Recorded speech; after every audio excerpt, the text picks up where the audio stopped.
You are listening to the Music Mondays with MAZEMENT podcast. You can find this podcast on Spotify, Apple Podcasts, and YouTube. For more information, go to musicmondayspodcast.com. In this episode, we are going to get into the latest news around the music industry. We are then going to get right into a brief Let's Get Technical segment. And then, most importantly, we will get into a new Artist on Call segment featuring Edi Callier.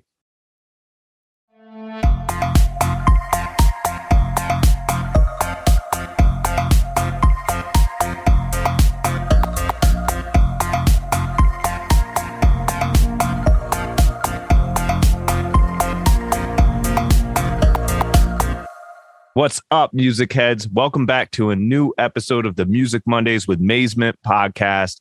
I am your host, Mazement. Here's a fact. Music Mondays, music facts.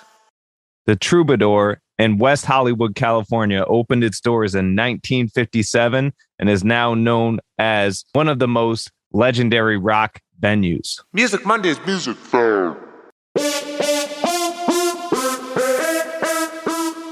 The first piece of news we got to get right into is the AMA Awards happened this year. I did not watch them. I wasn't a fan of the host, Cardi B. As soon as I saw she was hosting, I was like, there's no way I could sit through an award show with her as the host. Not happening. But looking at some of the award winners, post show was like Megan Thee Stallion for Best Hip Hop Female. I mean, The Weeknd won his. Ed Sheeran, I believe, was on there as well. Taylor Swift. It's kind of the ones you'd expect. It made me realize how repetitive the music industry is with these top tier artists. You know, it's too bad that there was no way that we could kind of, cycle some new ones in at the same time more often than they do. I mean, every year you might hear about one or two more musicians in that top tier, but it's kind of it's an oversaturated market and it goes where the money is, and obviously those top tier artists are doing it year in and year out. So that's why we see them on the top of the Billboard. But maybe down the road, now that there are so many things musically coming out, technology wise, which we'll get into in a little bit, as well as, just certain moves that the music industry is making due to revenue streams and all that, maybe we will see some more independent artists get in more frequently than they do now. That would be the goal I'd like to see, because I'd like to see these shows kind of switch it up a little bit, because it just seems way too repetitive and like predictable, I guess you could say. It's like, obviously Taylor Swift's going to win some AMA, but like, we'll get there. Fingers crossed. Hopefully it happens sometime soon. But otherwise, it seemed like it was a good turnout. Talent was noticed, which is always good. But hopefully next year they come up with a different host so I could watch it. There's a new band out there. Taylor Hawkins, who you might recognize, is the drummer of the Foo Fighters. Dave Navarro was in Jane's Addiction. He also did an album with Red Hot Chili Peppers, I believe. If you see him, you'll recognize him. I mean, he's been around. Chris Chaney, who was in Jane's Addiction, is in the band as well. Those three have created a new band called NHC. Based on the name, I don't think they're taking it I don't think Taylor Hawkins is trying to become a lead singer, like a Dave Grohl. But I think it's like a fun project they got on the side by what it looks like, and I think it's great. I didn't even know Taylor could sing, but they have a video out there that's circulating. You'll have to check it out. They did a cover of Ziggy Stardust live. I think it was at Troubadour in LA, and Taylor Hawkins' son comes out and plays drums. It was pretty impressive. Check it out. New band in town. I thought that was pretty impressive to hear those names collaborating. A few weeks ago, Adele hosted her one-night-only concert special and promoting her new album. It was the first TV special or anything she's done since 2015. I watched it. There was I think it was like an invite-only event. She had a bunch of celebrities there, like Seth Rogen, I think, was in the crowd. There was a bunch of different, faces, but she performed, and I watched every song pretty much that she performed, and then she did like side interview with Oprah throughout the whole thing. So it's kind of cool. If you're an Adele fan, you would love it. I just think I was more focused on the musical aspect, and I think she killed the performance, which isn't surprising. It's Adele. She's like crazy talented, but check that out if you haven't seen it yet. The final thing I wanted to bring up is this new metaverse that Facebook is creating. It's supposedly rumored to be the new internet of the future, and it's going to take some time to develop just because we don't have everything we need for it the way they want to do it now. I mean, we have virtual reality headsets, so I think you're going to start seeing it soon. But I think when it becomes into full effect, like to get to the new internet, it has to have a lot more than what we have now. But the reason I bring it up is how music is going to affect this, how music is going to be involved. And it's been a question that's been going around the internet since the announcement of it. The way you got to look at it is there's bright side, there's pros and cons. You know, I think one of the pros I saw was the fact that I could pay to go to a concert and not have to actually go to the concert. I could buy a front row ticket and just put on a virtual reality headset and be right there. So hypothetically, I mean, as a musician, as a fan of music, you want to go to the concert physically. You want to feel it. You want everything. But let's say if I'm in the US and I have some stuff going on a certain week and the concert I want to go to is in London, here's the way to get there. You know, you could do it through virtual reality. I think it's cool. And especially if it is as realistic as they're trying to promote it to be, I think it's a great idea. And I can't wait to see what it becomes. On the con side of the whole thing, it could get into advertising and all that. I mean, I'm curious to see how the revenue stream, you would think it would provide more of an opportunity to musicians and artists just because it's a new platform. It's a new universe, I guess you could say. But I'm curious to see how it works out. You know, there used to be this thing years ago when I was younger. I was probably like early teens or something called Coke Music. And it's totally different because Metaverse is more about, I think they're trying to promote it more about business and stuff like that. Coke Music was strictly about music, but you got to make your own music in the game as well as go around and socialize. This kind of reminds me of that element as a musician standpoint. Like, I think it could be pretty cool and pretty creative. The fact that you're going to be able to meet with different people around the world all the time when you're not even, you know, in the same country or same place as they are. I think it's definitely in the right direction. I just think it could be dangerous at the same time, but we won't get into that.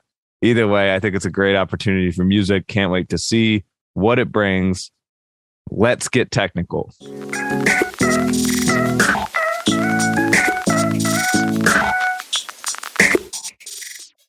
As stated in the intro, this Let's Get Technical segment is going to be brief. I wanted to get like 10 options and just list them out for you for Christmas ideas for a loved one, for a musician, you know, but it didn't seem like I couldn't find that many gadgets or anything that caught my attention that I felt were worth recommending based on, you know, excluding what I've already said on previous episodes. So if you want to see any gadgets, you know, that came out in the past few months, check those episodes out. But this month I got one that stuck out to me. And it was the Suwanu Bono. How can I mess this name up? It's Suwanu Buwonu laser. And that company is out of Sweden. So Suwanu Buwonu created this module that has laser parameters that detects hand gestures. So I could be playing the keyboard and have this thing hooked up to the keyboard and then be doing different. There's a video, actually, you could look it up, where the musician's going like this with their hand. If you're watching this on YouTube, you'll see like left hand or right hand just kind of moving up as you're playing with the other hand.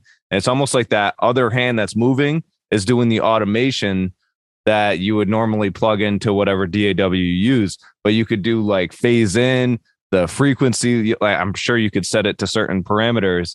And I just thought it was so cool. And it just goes to show like where technology is going, that now you could just move a hand and do something, you know, and morph music. Like, I just think it's crazy. Check it out. It's Suwanu Buwonu laser. It's SUONOBUONO laser. But just because there's only one gadget or, you know, music related item I'm mentioning on here doesn't mean that there's none that you could buy for musician friends or whatever. Go online, search it, because throughout 2021 there's been a lot, especially dating back to January at the NAMM. They released a lot there, you know, that you might not know about. So check those out. Otherwise, if you're an audio engineer, producer, something like that, there's some great deals going on for software and plugins right now. So go check those out. Waves.com has a bunch. I'm sure you can find some on Splice or something like that. But Go check those out. Black Friday sales, I believe, are still going on. So don't miss out on those. But today's Artist on Call features the very talented musician, Edi Callier. He's from Portland, Oregon. He has such a unique sound to him. The accomplishments he's already achieved is pretty insurmountable. He has already met some incredible people. He's already taken some huge steps in the music industry, and his sound and energy is incomparable to most musicians you hear today. So we're going to get right into talking with Edi, and then we're going to close out this episode. Here it is, an all-new Artist on Call. Artist on Call. Artist on Call.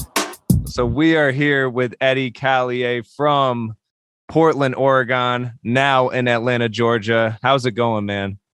So, pretty good. I actually live in LA now, but it's funny that you mentioned Atlanta because I'm literally in Atlanta right now visiting to get some projects. It's crazy. I swear to God, dude, I'm not stalking you. I'm in Connecticut right now. Nice. That's sick, though. So now that you're visiting, I'm assuming all your family is in Atlanta. That's why you're there?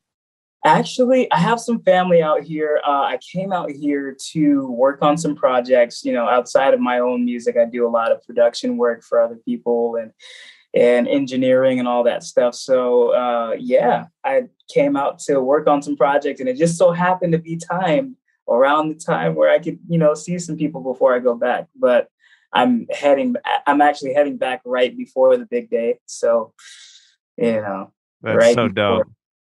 But yeah. Did you grow up in Portland or did you grow up in Atlanta? Kind of a mixture. Yeah. I was back and forth a lot, like growing up. So I was born in Portland, spent some time there, then moved to Georgia, like in the outskirts of Atlanta in this small town called Covington. And then I went back to Portland, then back to Covington, back to Portland. Then I moved to Atlanta. So it was a bit of a mixture. So I have a whole bunch of different stuff happening. I was going to say that. I was going to say that's two totally different music scenes you're mixing together. Yeah. 100%. Totally different scenes. That explains your sound a lot. Like I just got like 10 answers right there with that with that answer, because it's like the rock element mixed with like the EDM and all that. It all makes sense now. Yeah. So now which would you say you most associate with, the Portland music scene or the Atlanta? Actually, but between the two, I would almost say neither. Yeah. Really, like moving to Los Angeles was probably one of the best things for me musically, because in LA there's just a certain type of sound, there's a certain type of focus put on the intentionality, if that's a word, of music made. And that's like where I am, like a lot of the stuff out there that I've gotten a chance to be in the studios to hear other people making, like they're making music to be heard on the big screen in these like IMAX theaters. And that's like it sounds like that, and I feel like that's more the direction that I'm in, and the direction that I'm going in and everything. It's almost like you're competing with a bigger sound in that market compared to the other ones. Yeah, no, I get it 100%. Now, what made you choose LA? What made you make that move? Well, I've been wanting to go to LA since I was very, very, very young. And it always felt so far away. It always felt like such an unachievable goal. And then when I did the TV show, when I did The Four, we were out there for a period of time, and I got a chance to kind of explore and everything. And I was like, oh, this is kind of cool. And after I finished up with my time on the show, most of the other people that were on there ended up moving to LA, and I didn't. And I saw a lot of the stuff they had going on out there. And I was like, you know what? Let me just go check it out. I went to go check it out. at the top of the pandemic, right before everything started, it was March of 2020, and I booked a flight, and I was going to be there for an entire month. I booked out shows, I booked sessions and all this other stuff like that. I got out there, and everything was amazing. I loved like the energy and the vibe. And then I was on stage one night, and the police came to the door and said at 12 o'clock, everyone has to be out of here because there is a mandatory quarantine in effect. Wow. Yeah. And so I ended up leaving there and getting kind of stranded in LA, having to figure out stuff. Thankfully, I had some amazing people, and I'll probably talk about that a little bit more later around me. But yeah, in that time, though, even with all of the pandemic stuff and crazy things happening, LA was still like the place, because just mentally, emotionally, spiritually, physically, it just felt right being there. Well, that must have been pretty freaky. Like there's a million things that people could say to you when you get off a stage, Yeah. but when you're getting off because of a mandatory quarantine, I mean, from like watching post-apocalyptic movies and stuff, and then you hear something like that, it's like It's funny because I actually that was all that has been going through my mind for the last like 2 years. Like this whole thing is like, dude, I just watched this in a movie like 5 times. Like, right. It's Seriously. great. And I mean, on the bright side, at least you're doing something you're passionate about when it does happen. And, you're in LA, a place that you love, when it happens, so at least if you got to get locked down, you might as well get locked down somewhere you want to be. Honestly, I feel like there's no place I would have rather been locked down, unless it was Hawaii with Oh, true. Yeah. It would have been nice. Yeah, true. But that is definitely up there in the list of places I would have preferred to be locked down in. I couldn't even imagine that, like with my stage, well, not even stage fright, my travel anxiety I have now that I developed over the years. I couldn't imagine being on stage even, and then hearing that as I'm performing. It's like, it's funny because it actually, honestly, in a weird way, once I stopped freaking out, it was a bit of a relief. Right. Not, all of the craziness of it, but the fact that I was being forced to take a break. Yep. And the thing is, like, before that, my whole career had pretty much been based around performance, which is the reason why I went on a performance television show instead of like something more artistry focused, because everything was about, being on stage and being in front of people and all of that. And then once that was stripped away, I had to refine like who I am musically and why I do what I do. And I wrote and produced an entire project in a week because of it. Oh, absolutely. And we're going to get into that. But like the one thing I got to ask too is, how was that experience on The Four? And people who are listening that don't know what The Four is, it's a music competition show on Fox, on the channel Fox. I feel like it's a competition for like The Voice and all them. I think it's like one of them. And the judges are like, what? We got DJ Khaled, Puff Daddy, Megan Trainor, and who's the fourth one? It was. He's like a record label executive, right? Charlie Walk. Yeah. Charlie. Yep. I really hope he sees me forgetting his name. I'll kind of cut it. I'll kind of cut it and make it so it's quicker, so it makes it seem like you thought of it like that. How about that? Oh no, that's cool. You can leave it. No, but so it's a very impressive, judge panel. So how was that experience on that show for you? It was a really amazing experience. I think one of the most amazing parts of it was just like the people that I met, through the whole thing. A lot of them are like my closest friends now, either directly from the show or from some kind of connection through it. And for that, I'm really grateful. I got to see the inner workings of things with television and with network stuff and all of that, to see how things move. And, I got a chance to live like a king in LA for about a month and some change. It was really cool. As far as the actual performance part of it, it was I don't know, it was interesting. It felt like almost any other performance. Right.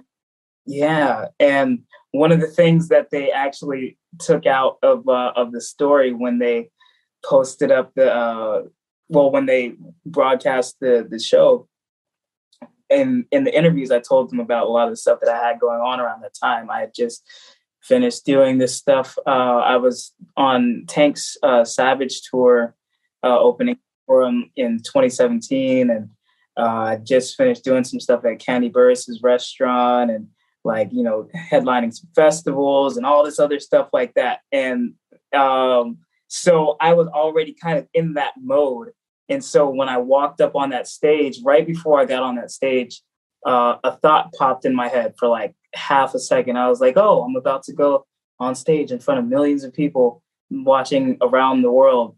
And then these people who made the records that I've been listening to for like the last 20 years.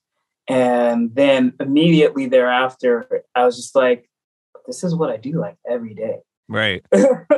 Yeah. And yeah, it was fun.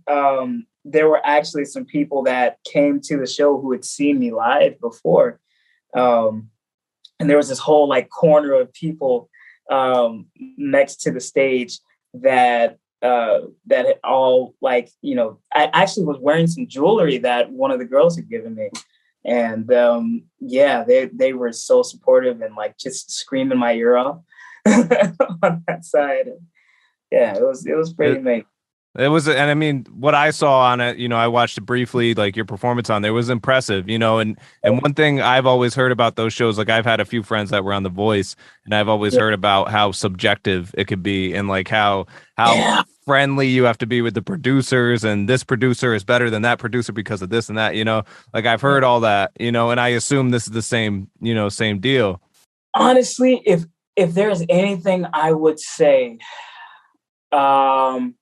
let me see. What can I say without being sued? If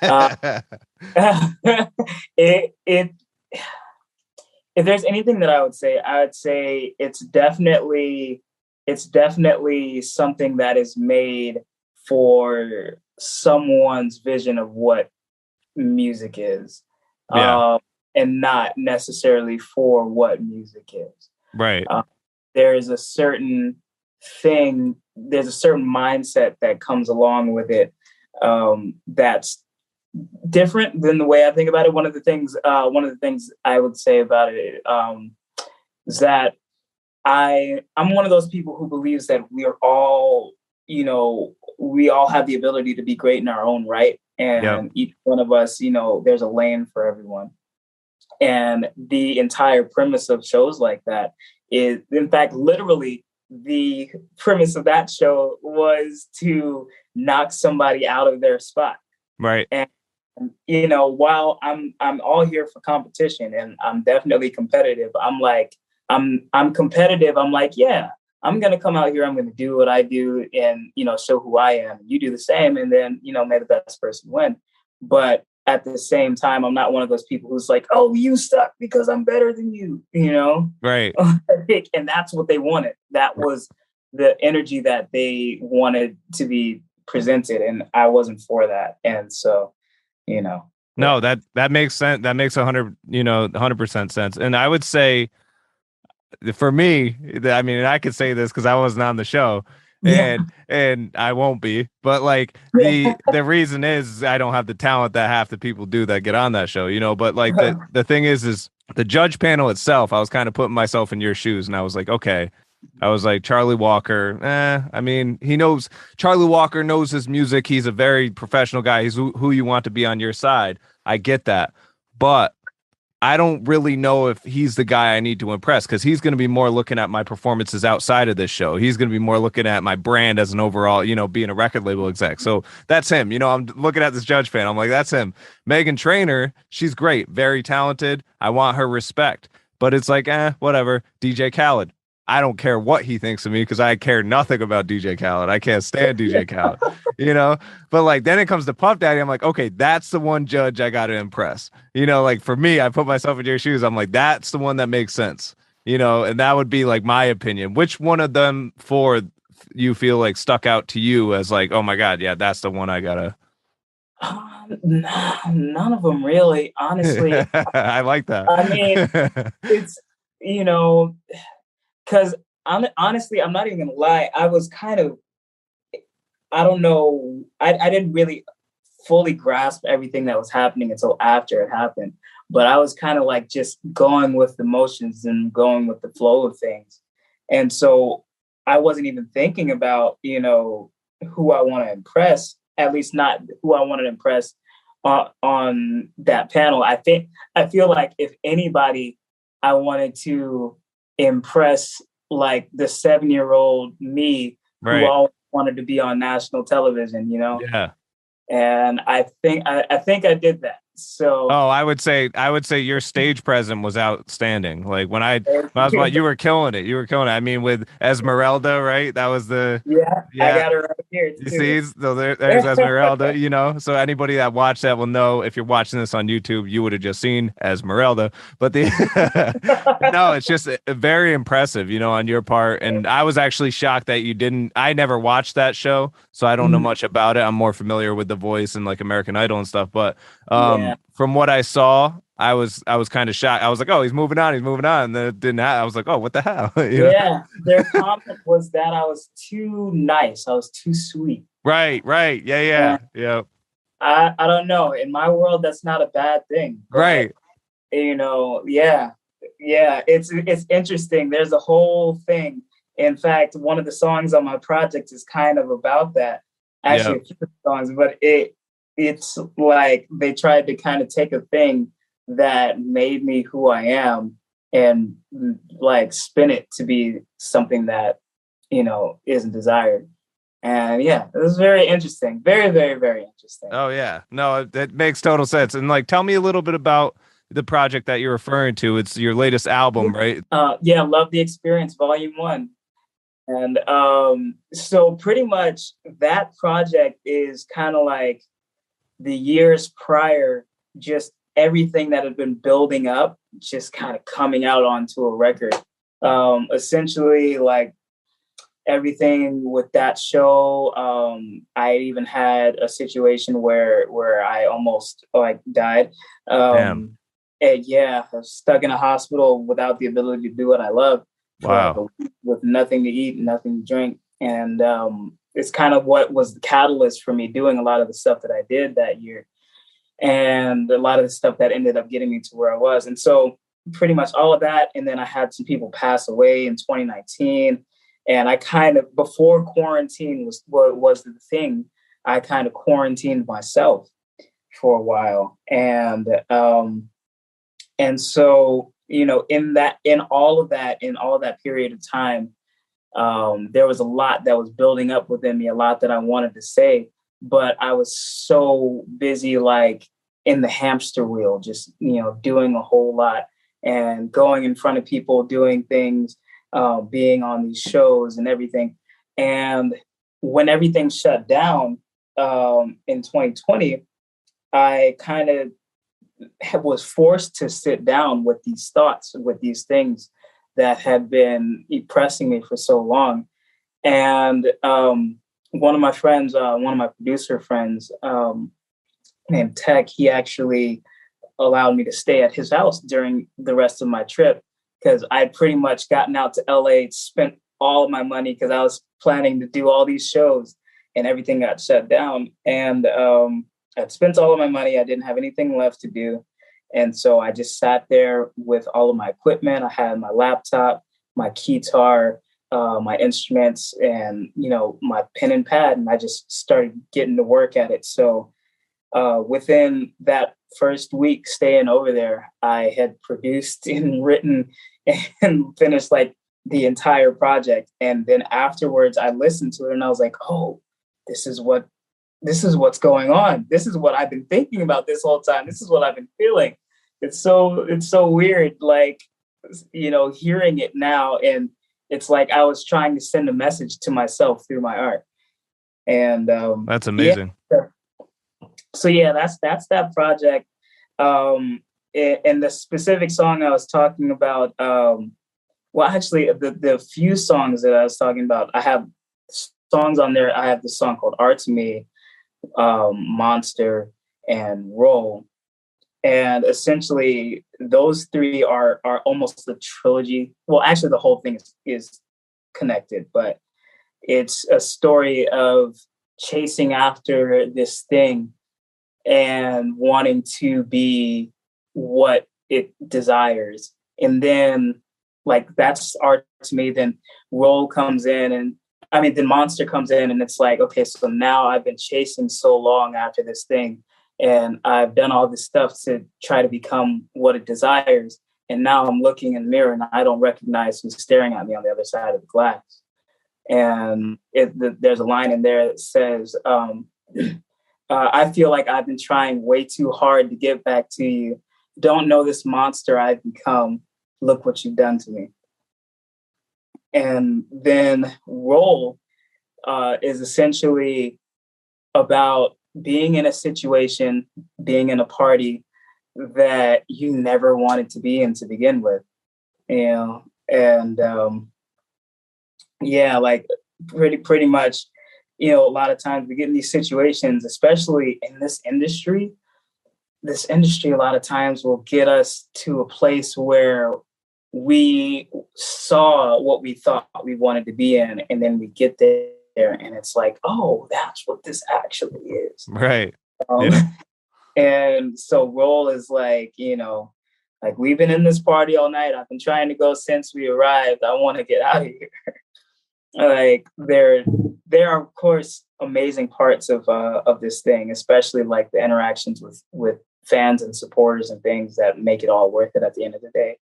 But there are definitely some dark sides to this industry.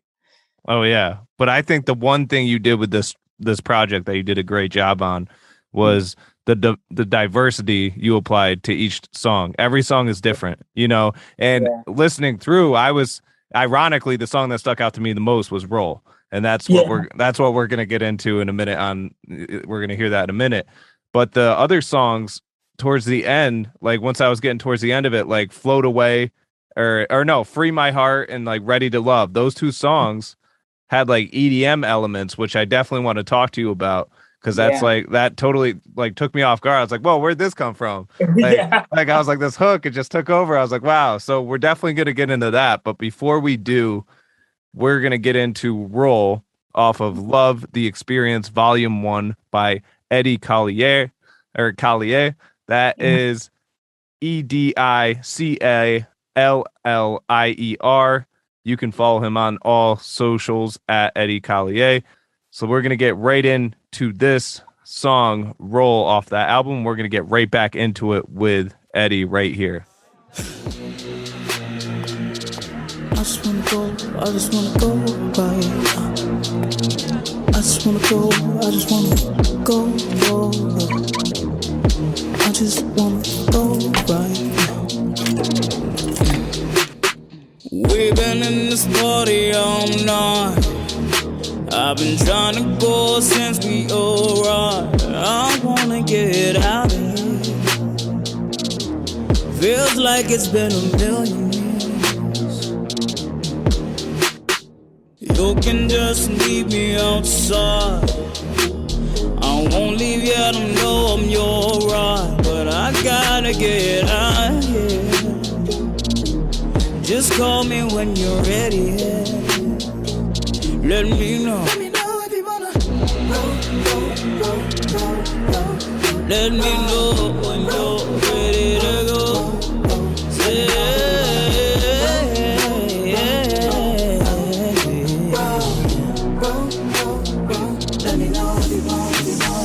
Tell me when to turn on all the lights. Don't wanna wait, but if I need to, I'll try. I just need to get out of here. Please don't make me come in again. You got all your friends inside.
wanna go. Let me know when you're ready to. That one killed that. Like, I love that song. So that beat was dope, dude. And like the dark, I feel like the dark vibe that song has right now, that's like in right now. Like when you're watching TV shows and everything right now, that's the vibe you're hearing in the background. Like, let alone like the, you know, the meaning of the song as a whole. It's just, it's so universal.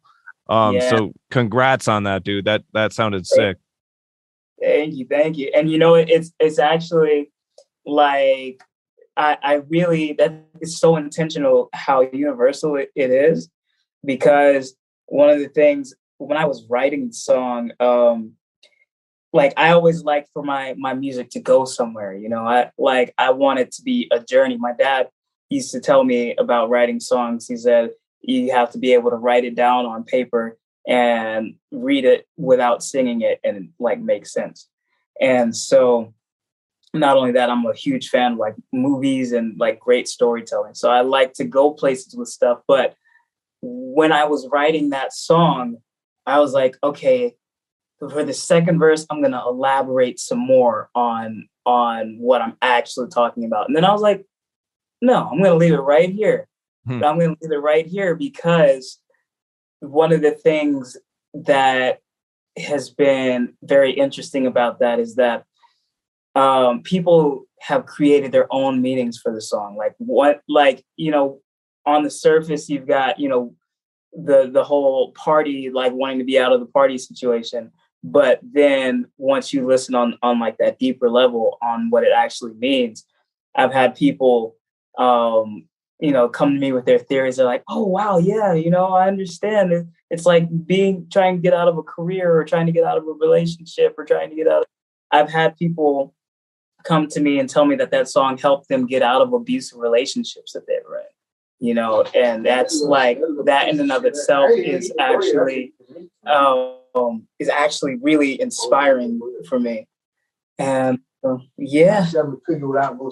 You produced this one yourself? I did. I actually produced, wrote, and mixed the entire project. That's amazing. Now, where did the inspiration for production come? Did that come from an early age too? Yeah, really. So, you know, from an early age, so my dad plays like every instrument in the world. Oh, that's amazing. And he's also a producer and writer himself. Oh, wow.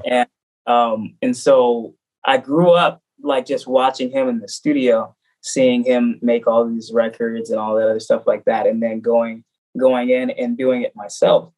And so I've always had that passion for production. And now that I'm in the space, I mean, I've always had a passion for writing as well and for singing and everything. But where I'm at now, it's really great to be able to fully express, you know, the things that I'm feeling through all of that music, because all of it coincides with each other. It's all connected, the production of it and the writing of it. Like, you know, I don't know if I'd be able to tell the story the same way. You know, of course, I love doing stuff with other producers and other people and other writers, but like just with that project specifically, there was something that I wanted to get out. And so being able to like produce and write that whole thing really was like therapy for me, you know? Right. No, seriously. And it, like, you can hear it on certain songs. Like on that song, you went like, I forget how long it was in it, but you're listening to it's really monotone. And then you just hit it. And I was like, whoa, like if you were getting in the vibe then, like you took them right out of it right then, put them in place, you know, like it was so emotional, you know? Mm-hmm. And that was the thing with, I think, the whole project really, but a lot of the songs so in the period of time when I was writing these records, I really just wanted to yell. I wanted, like, you know, that whole thing where they, it's like a form of therapy where they tell you to go out into the woods and just like scream. And so I was like, I'm going to scream at the top of my lungs in the studio with notes. Well, you know, it's funny you say that because like I was telling you earlier, like I've never really been a fan of my own music until like recently when I started with this higher tone I have. But part of it is because the volume I'm rapping on it with now, and I feel like I can't get my point across unless I'm going at that volume. Yeah, Like exactly. I used to be so like, and obviously I can quiet down a little bit and still get a point across, but it's so expressive. And like I'm 100% with you on that. Now I noticed you had some chops on the drums too. So where did that come from? Yeah. So I am also a preacher's kid. So my dad is like this musical genius, I guess, I don't even want to say for lack of a better word, because I feel like that is pretty accurate. But he also is a minister. And so I would actually play with my dad on Sundays, like every Sunday since I was about 7 or 8 years old.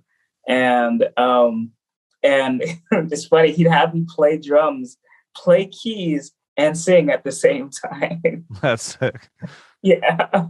Well, you'd have to learn, once you get that down, you're golden. I mean, Yeah, exactly. That's so sick. It at the time, but I'm so grateful for it now. Now, would you say you're just as skilled on the keys now as you are on the drums, or are you better at one than the other?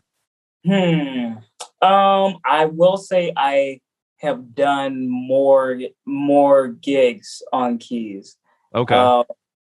And I actually, before I really started diving in as heavily as I am now as an artist, I was playing keys for a lot of artists out here in Atlanta, and I was playing for a bunch of the artists that would come in town and everything like that, playing keys mostly. But before that, I was playing drums at a bunch of churches, and so I don't know. I'd definitely say keys probably has taken over more so, but I don't know. There's some stuff I can do on drums that that I really enjoy. Well, the quick clips. I mean, I saw a few clips, and one of the clips I saw, you were just going ham on. I was like, damn, this kid's got chops on there too. Now, I mean, maybe this will speak on it, but who are some of your influences, for music? Prince, definitely. Okay. Michael Jackson, Stevie Wonder, Earth, Wind and Fire, Aerosmith, Nirvana, John Williams, Danny Elfman, a bunch of gospel artists like Israel Houghton and all of them, or Houghton and Ty Tribbett. I don't know. It's just this whole super mixed palette of people. Kim Burrell vocally. Just all of that. I actually, before I decided to go in the direction that I'm in now, when I was little, when I was like really, really young, my desire was to go to Juilliard and become a film composer. Okay. A film score composer. And then Berkeley showed up and was like, hey, you can do not that and do this stuff and, improvise and be a rock star. And I was like, okay, Berkeley. That's so funny. Yeah. Well, it leads you, I think having those influences, you could hear it in your music. And not only that, but then, by the time you hit the stage at the Apollo, it kind of, that's like full circle. I mean, look at some of the acts that have performed there, and then you hit that stage. It's like, wow, how was that? How was that experience? That was actually really cool. It was really cool. It was a little bit like the Four. So I guess that was my pregame for the Four, because I did the competition that they have there. And I made it, I think, 3 rounds on there. One of the things that's so interesting about that is that they have this culture with the Apollo, where first of all you have to rub the tree trunk, and also if people don't like what you're doing, they are encouraged to boo as loudly as they possibly can. I heard about that. Yeah. And thankfully I didn't get any boos, but being in a position where in the back of my mind, I was thinking, I really don't want to get booed. Yeah, like it could happen. Yeah, like that's a little interesting, but it was really cool. I hope it's still there. I signed my name next to Bruno Mars on the wall walking into the Apollo stage. That's so dope. Yeah, and it was right around the time when he had done Bruno Mars Live at the Apollo. Oh, So, wow. yeah, it was pretty cool. The thing too is it's kind of hard to boo your performance because anybody that's ever heard Eddie Callier, they're gonna see this electric performance. Like the one thing I noticed with your performances is that like it's hard not to smile when watching you perform because like you bring it out of your audience. You know what I mean? Like if it's like I said in that one song and roll. I mean, you anybody that's following this vibe that's kind of low, it's gonna pick right up once you hit that emotional tone. You know that note. You know, so same thing with your performance. You know, if you guys got to go watch Eddie Callier if you haven't already, because the performances are outrageous. Now, no, 100. Thank you. You know, keep performing like a. But where does the EDM influence come into play? You know, because I'm hearing all these other now, like I said, you know, the final 2 songs on the album caught my attention. So I'm like, where does this EDM come from? So that's definitely I have a love and a passion for EDM and for electronic music as well. In fact, really just music that moves me. Anything that I hear that feels good. And it's so funny too, because I actually Free My Heart and R to Me almost didn't make it on the project. Oh wow. Yeah, because the thing is, prior to this project, I had kind of become known for this certain type of sound with a lot of my live stuff. It was like leaning more towards, you know, the soul and R&B side and things. And then I realized at a certain point, I can do whatever I want because it's my music. Right. You know, like I don't have to try to. The only thing is, it was like I hadn't liberated myself as an artist yet prior to. And doing those songs really kind of opened up my artistic range, because I actually posted those up. I posted those songs up before they came out.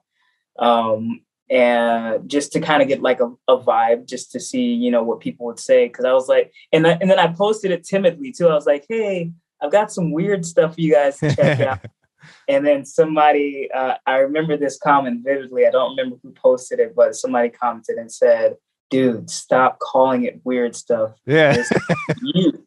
Right. It's not weird. It's just you. And I was like, you're right. It is. Yeah. Me. Yeah. Well, and you're lucky that or not even lucky, but like it was smart on your part to name the album Volume 1 at the end of it, because it almost like it's two part. One, it's the first glimpse of you, it's the debut, but it's also you can go in any directions. It gives anybody that listens to it the knowledge, like it shows them what you're capable of doing in all different, you know, aspects. EDM is singing, you know, a little anything, you know, and I feel like you nailed it by putting them on there, and that's a great idea. And like I said, it diversified the whole freaking album, adding songs like that on there. And like a lot of people don't realize too, like when you're listening to songs like Roll and some of the other ones, you know, like that you could hear a band behind and stuff.